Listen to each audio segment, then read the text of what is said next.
жер бетин жазыкка жазып белгилөө план және карта. Жер бетин жазыкка жазып белгилөө план және карта. Эми максатым окуучуларды улуттук бирыңгай тестилеуге өз бетинче изденишпен чыгармачылык турда дайындалууга дагыттандыруу, өз ойлорун эркин сабатты накты жеткизүү кабилеттерин дамытуу.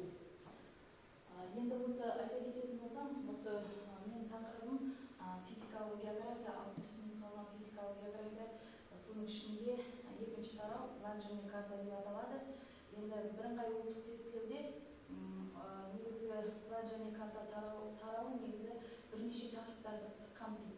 Мысалға алатын болсақ, ол жаңағы ең бірінші жергілікті жерді бағдарлау, одан кейін масштабтың түрлері, одан кейін тақырыптың ішіне қамтылатын абсолюттік және салыстырмалы биіктіктерді анықтау, соның ішінде жаңағы глобустағы географиялық ендік, географиялық бойлықты анықтау, одан кейін глобустан картаға көшу және карта түрлері. Енді осы тақырыптың тараудың ең бірінші нені анықтау керектігіне тоқталатын болсам, жергілікті жерді бағдарлау. Мысалы алатын болсақ, осы тараудың география сабақтарында тигізетін әсері өте мол деп айтамыз, өйткені практикалық жағынан өте маңызды болып келеді бұл тарау. Мысалы алатын болсақ, азимут. Жергілікті жерді бағдарлауда ең бірінші оқушы осы ОБТ кезінде осы сұрақ келеді. Мысалы алатын болсақ, азимут дегеніміз не? Азимуттың жаңағы көкжиек тұстарын анықтау азимуттың. Мысалы алатын болсақ,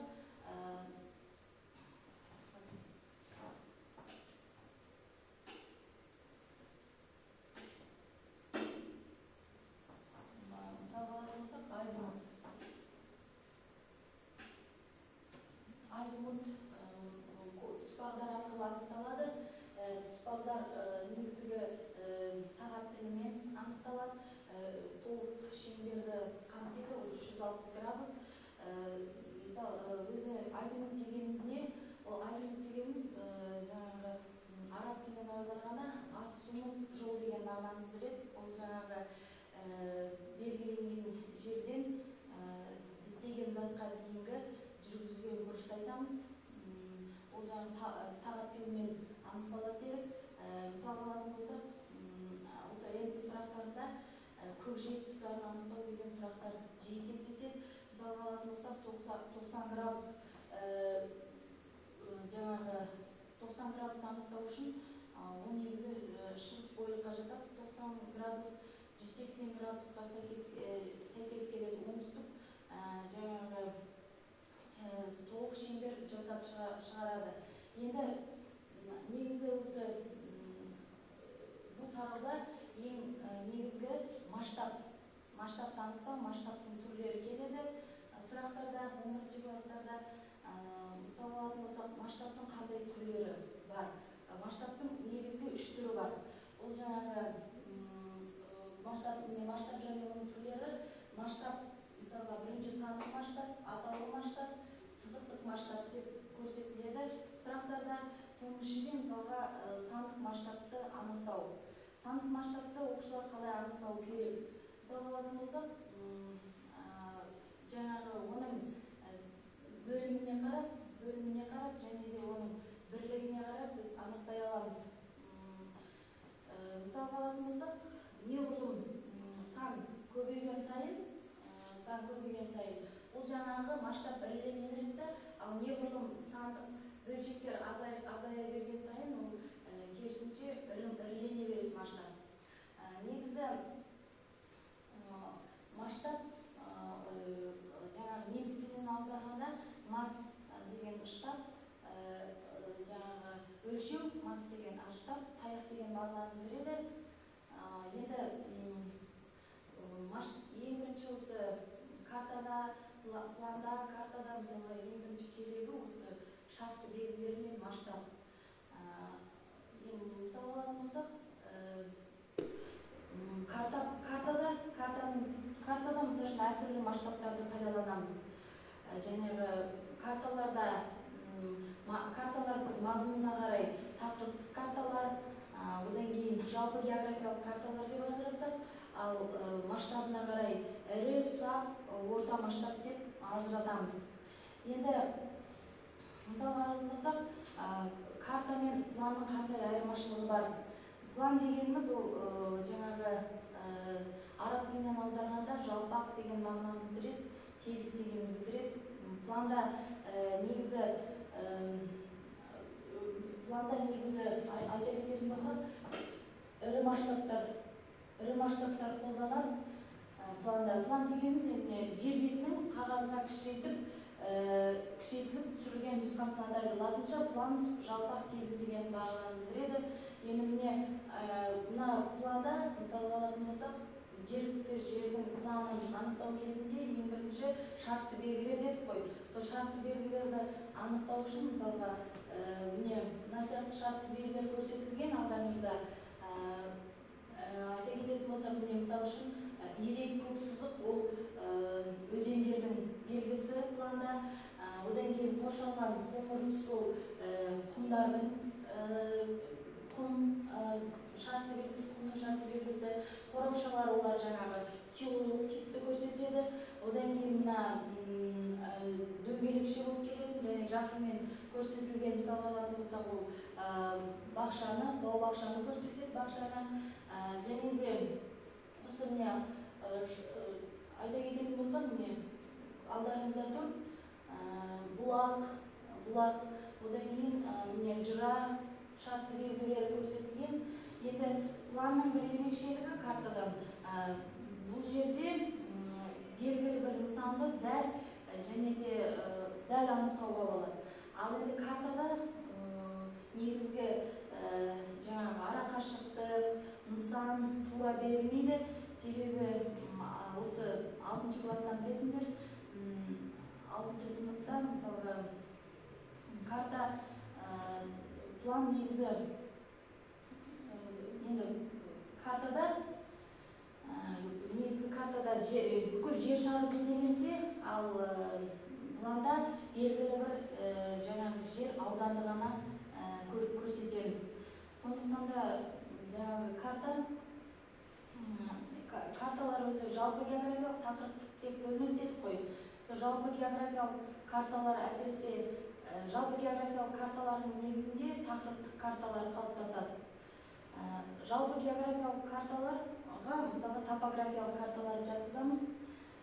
Мысалға алатын болсақ, карталарда меридиандар мен параллельдер көрсетілсе, ал планда ондай параллельдер мен меридиандарды біз көре алмаймыз. Өйткені жаңағы 6-шы класста мысалға практикалық жұмыс жүргізгенде біз мынандай жұмыс жасаған болатынбыз. 6-шы сыныпта жаңағы допты алып, екіге бөліп жаңағы резиновый допты, оны мысалға жаңағы партаның үстіне қоятын болсақ, ол жаңағы теп-тегіс болып партаның бетіне жатпайды. Себебі оның жалпы экватор тұсында ғана жатады, ал полюс маңында ол жаңағы немеге ұшырайды дейміз, бұрмалануға ұшырайды.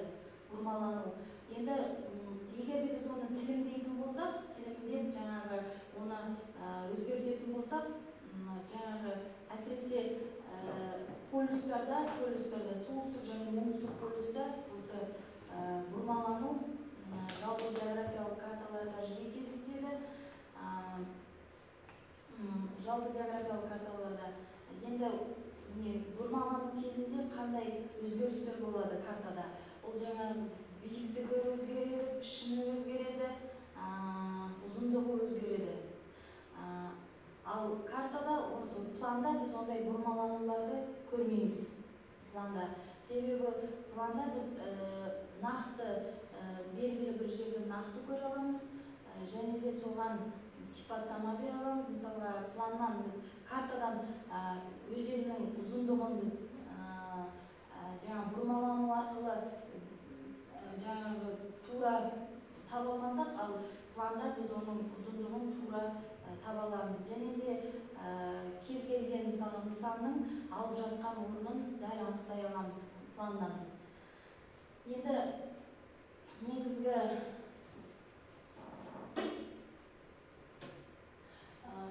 глобус туралы айта кететін болсақ, глобус ол жер шарының дәл моделі деп айтамыз. Глобуста көбінесе жер шарының бетіндегі кез келген нүктенің орны оның географиялық координаталар арқылы белгіленеді. Латынша ко деген бірге, ординатасы реттелген дегенді білдіреді. Енді мына негізі глобус ол жердің дәл моделі дедік қой. Глобуста біз нені көре аламыз? Ендік пен бойлықты көре аламыз. Және де сендерде осы негізгі карталарда осы глобустан қарағанда карта әлдеқайда тиімді болып келеді, ыңғайлы болып келеді глобустан қарағанда. Өйткені карта дегеніміз ол жер бетін жазықтыққа бейнелейміз. Және де сол арқылы біз кез келген ауданды, кез келген аймақты, мемлекеттерді алып жатқан орын таба аламыз. Ал глобустан біз ешқандай бұрмаланусыз түгелдей белгілі жерді, нысандардың дәл үлгісін таба аламыз. Енді жаңағы глобустан біз ең бірінші параллельдермен жаңағы меридиандардың жаңағы түйіскен жерлер арқылы біз белгілі бір нүктені таба аламыз. Енді мына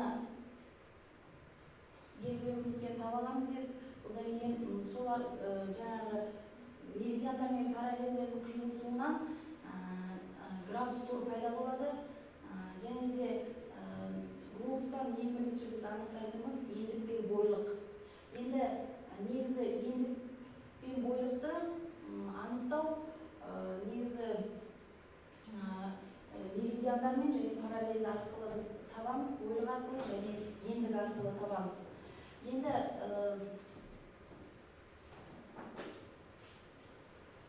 алдарыңызда міне қалай бойлық пен ендікті анықтау керек екенін жаңағы үлгілері тұр. Мысалға алатын болсақ, Қазақстанның координаталарын анықтайтын болсақ, мысалы үшін осы жалпы географиялық карталардан дәл анықтауға болады географиялық координаталарды.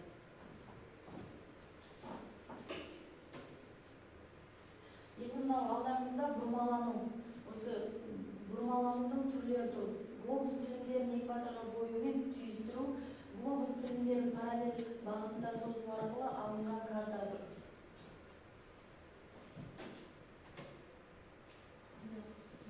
Негізі осы бұл тарауда негізгі айта кететін осы карта туралы айта кететін болсақ, карталарда мысалға алатын болсақ, шартты белгілер, ең негізгі масштаб пен шартты белгілер ғой. Сол шартты белгілерді айта кететін болсақ, негізгі шартты белгілер карталарда әртүрлі болып кездеседі. Олар жаңағы көлеміне қарай, пішініне қарай, ұзындығына қарай деп кездеседі. Және де шартты белгілер ең бірінші негізгі құралы болып келеді картаны. Біз шартты белгілерсіз картаны оқи алмаймыз. Енді осы шартты белгілер негізі 6-шы сыныпта осы план және картаны өткен кезде, одан кейін карталардың түрлері кезінде анықталады. Енді осы тағы да бірыңғай ұлттық тестте кездесетін сұрақтарға келетін болсақ, осы ең бірінші осы тарауда және де осы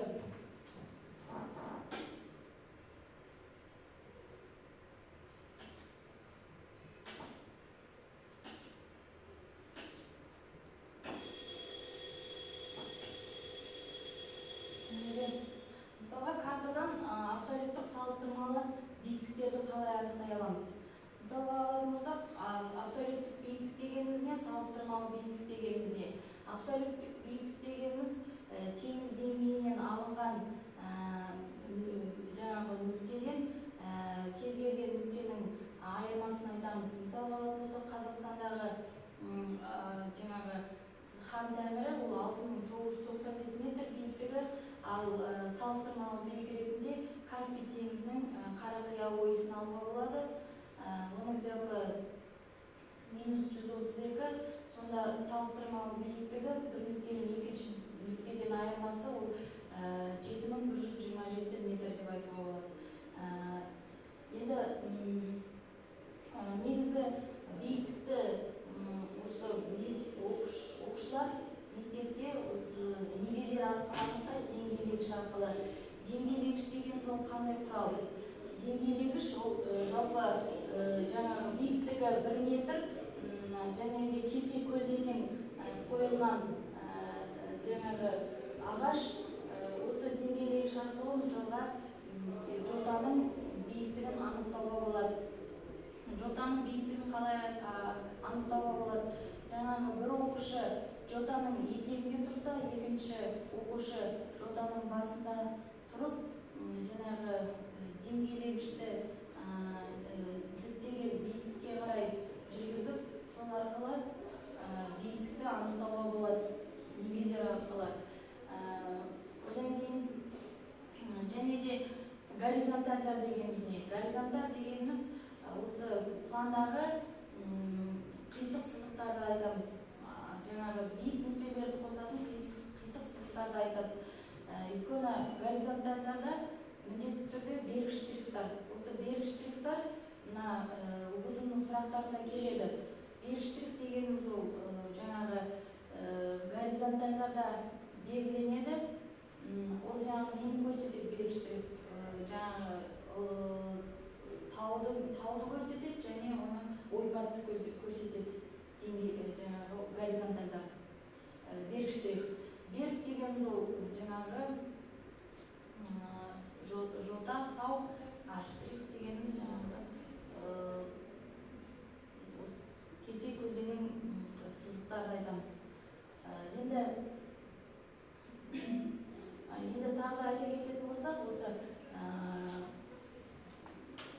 карталарда мысалы алатын болсақ, жасыл түс нені білдіреді? Мысалы Қазақстанның картасын ала кететін болсақ, физикалық картасында жасыл түстер ол ойпатты, жазықты көрсетсе, ал қоңыр қою жаңағы бояулар картада ол жаңағы биіктікті көрсетеді, таудың биіктігін.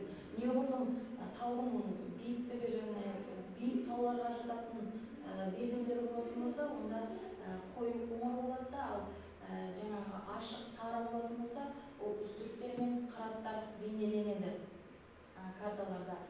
Енді кейбір оқушылар мысалға қателесуі мүмкін. Жасыл мен картада қандай шарттылы белгілер көрсетіледі дегенде кейбіреулер айтады ормандар деп. Ол негізі дұрыс емес. Картада жасыл түспен негізгі ойпаттар көрсетіледі. Ойпаттар, ал жазықтар. Жасыл түспен жазықтар көрсетіледі, ал қою жасыл ойпаттарды көрсетеді. Ол жаңа картада теңіз деңгейі негізі Балтық теңізінен алып өлшейтін болсақ, ол 0-ден 200 метр ол жазықтар болып келеді. Жаңағы 200-ден 500-ге дейін үстірттер, қыраттар, жаңағы 1000-нан 2000-ға дейінгі биіктікте орналасқан орташа тауларға жатады. Жаңағы 2000-нан жоғары ол биік тауларға жатады. Мысалы алатын болсақ, теңіз деңгейін қалай анықтаймыз? Теңіздің мұхиттардың тереңдігін қалай анықтауға болады картада? Және де оның таяз тереңдігін қалай анықтауға болады? Бұлда жаңағы түстермен анықтаймыз картада, шартты белгілермен. Мысалы алатын болсақ, Үнді мұхитының ең терең жерін анықтау үшін біз шартты белгілерді пайдаланып, жаңағы түстер арқылы оның тереңдігін анықтай аламыз. Мысалы алатын болсақ, Үнді мұхитының ең терең жері жаңағы Зонд аралдарындағы жаңағы ең терең жері. Атлант мұхитының ең терең жері, мысалы Гренланд аралындағы, Тынық мұхитындағы Мариана шұңғымасы 11022 метр теңіз деңгейінен. Осы карта арқылы оңай жаңағы аныктауга болот экен. Эми мисалга алатын болсок, осы масштабка картада багынбайтын шарттуу белгилер да болот. Мисалга алатын болсок, жаркабак, жыра, буларды мисалга масштабка багынбайды. Себеби буну планда биз айттык, эң биринчи шарттуу белгилер дедик. Эгерде биз мисалга алатын болсок, планды түзүлгөн кезде онун үстүнө баардык жанагы жазуу менен жазып коётун болсок, мында жанагы оңа жер жетпей калат элек планда. Сол себептен биз планда шарттуу белгилерди колдонуу өтө тиімдүү. Енді өзүнүн негизги мына бирыңгай улуттук тестилөөдө 11 сыныптарга арналган тестилөөдө биринчи сурактан 6 суракка дейин физикалык география жанагы тарауларынан сурактар келет. 1 мен 6 сурак аралыгында. Одан кийин 6дан ары карай 7-сынып. Сондуктан да биринчи негизги эң көп кездесетін сурактар осы тарау боюнча осы азимут, одан кийин көкжиек тұстарын аныктау дедим. Одан кийин көбүнесе шарттуу белгилер жанагы бирыңгай улуттук тестте көп кездеспейди. Көбүнде осы тарау боюнча жана көкжиектер тұстарын аныктау, одан кийин салыштырмалуу бийиктик дегенибиз эмне, абсолюттук бийиктик дегенибиз эмне, одан кийин берик штрих дегенибиз эмне, горизонталдар дегенибиз эмне, одан кийин жанагы бийиктикти аныктоо, мисалга алатын болсок, салыштырмалуу абсолюттук бийиктиктерди аныктаулар менен мисалы үчүн Кордильера тауларынын бийиктигин аныктау. Муну картадан биз кандай табабыз? Таулардын бийиктиги менен Кордильера тауларынын бийиктигин мисалга алатын болсок, Кордильеранын эң бийик нүктеси Маккинли картада коюу коңур түспен көрсөтүлөт. Себеби бул бийик тауларга жатады. Бүткүл жанагы Солтүстүк Америка менен Оңтүстүк Американын батыс бөлүгүн алып жаткан бийик тау жүйө Ан тауынын жалгасы болуп келет. Бул жерде осы Маккинлидин эң бийик шыңы 6193 бул цифр менен көрсөтүлөт. Және Оңтүстүк Американын шыңы Ан тауынын эң бийик шыңы Аконкагуа 6960 метр деңиз деңгейинен. Енді осы бийиктиктерди биз картадан жанагы коюу коңур түс аркылы аныктай алабыз. Ал ашык түс сол үстү турат. Мисалга жар шарар картасында коюу жасыл түспен мисалга Каспий маңы ойпаты көрсөтүлсө, одан кийин жанагы ойпаттардан Амазония ойпаттары коюу жасыл түспен көрсөтүлсө жар шарар картасында, ал эми мына үстүрүктөр Иран таулы кыраты, мисалы үчүн Африка таулы кыраттары ашык сары түспен көрсөтүлөт. Енді көбүнесе шарттуу белгилер бийиктикти аныктоодо цифрлар пайдаланылса, цифрлар аркылы биз накты осы бийиктикти аныктай алабыз, абсолюттук бийиктикти. Ал салыштырмалуу бийиктикти биз осы теңиз деңгейинен төмөн орналаскан жанагы минус жанагы оң және сол деп аныктай алабыз. Енді осы корутундай кететін болсам, негізгі план және карта тарауында ең бірінші айтарым окуучуларга неге назар аудару керек? Ең бірінші осы абсолюттук бийиктикти аныктауга және салыштырмалуу бийиктикти аныктауга, одан кийин тереңдикти аныктауга, көбүнесе енді да кездеспесе да шарттуу белгилер жанагы муну негизи билүү міндет мына бирыңгай улуттук тестилөөдө. Және де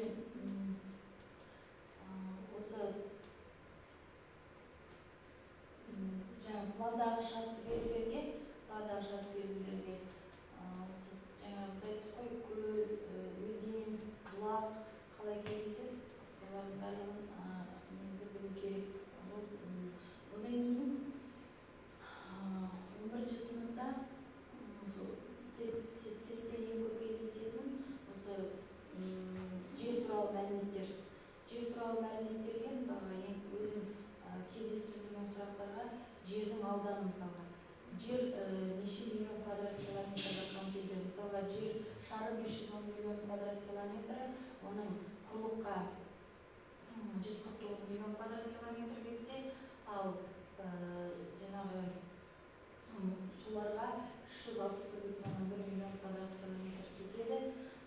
Енді ең көп кездесетін осы жер туралы мәліметтердің ішіне тарауы бойынша экватордың ұзындығы, мысалға, экватордың ұзындығы 40 мың километр болса, меридианның ұзындығы жаңағы 40 мың километр, ал 1 градус меридиан доғасының ұзындығы 111 километрға тең болып келеді. Жаңағы 1 грамм меридиан доғасының ұзындығын қалай табу керек? Мысалы алғанымызда, жер шары толық шеңбер 360 градус, сол жаңағы экватордың ұзындығы 40 мың километр. Енді осы экватордың ұзындығы 40 мың километрді 360 градусқа бөлген кезде, жаңағы 1 градус меридиан доғасының ұзындығы шығады 111,3 километр. Енді осы жер туралы мәліметтерде тағы кездесетін сұрақтар осы ең бірінші, осы меридианның ұзындығы, экватордың ұзындығы, одан кейін жердің радиусы. Мысалға, жердің радиусы 6371 километр. Ал мысалға